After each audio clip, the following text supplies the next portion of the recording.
What's up, booktube? Welcome back to my channel. In the month of June I read 4 books, which is not that many considering I was on furlough leave and had all the time in the world to read, but it is what it is. I read 4 books, let's get into it.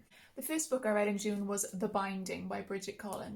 Now this book, like I said in my mid-year freakout tag, was a surprise to me. The first 100 pages were a bit of a slog and I didn't really enjoy it that much. I was semi-interested in the magic system.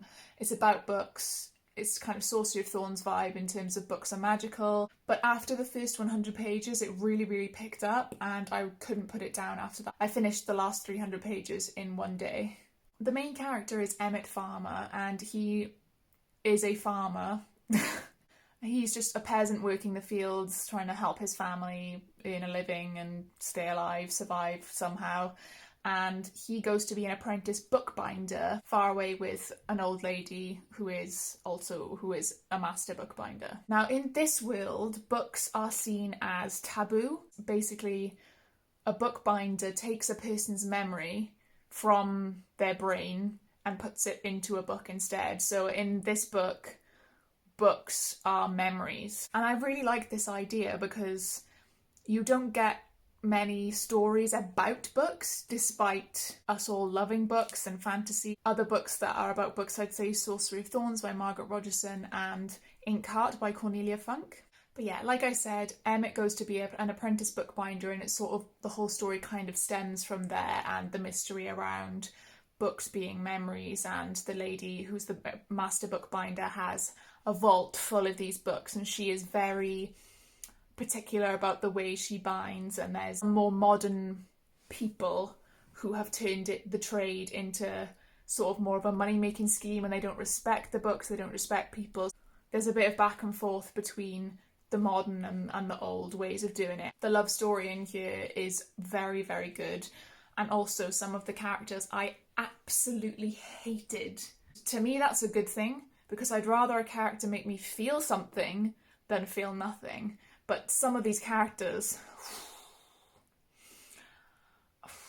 they were asking for a slap. I really, like, I'm one of those people who does not take any shit. And if someone's treating me like shit, I will talk back at them. And this one character that Emmett doesn't really talk back to or like stand up for himself. And I'm like, oh, it's so annoying. Anyway, I gave this book 4 out of 5 stars. Next up, we have Iron Gold by Pierce Brown. This is the first in the new Red Rising trilogy. The original trilogy is Red Rising, Golden Sun, and Morning Star. Red Rising is one of my favourite series of all time, and it's one of the only sci-fi series that is one of my favourite series of all time. Iron Gold is the first book of the new trilogy, which is set 10 years later, so do not read this trilogy unless you have read the original Red Rising trilogy, because it's complete spoilers. It's a literal continuation of the story.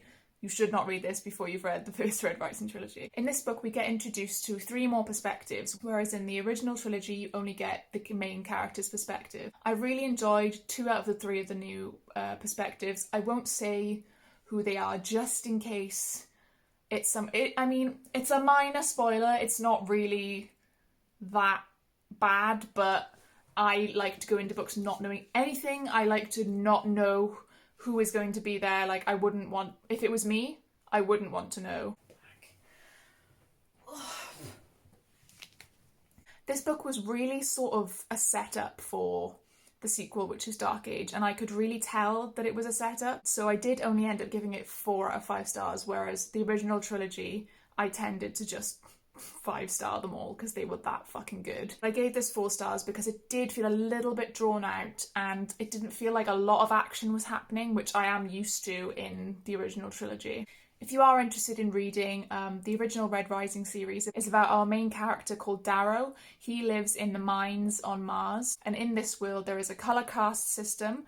So the reds are the miners, the golds are the authority, the royalty, like all in charge governments, everything.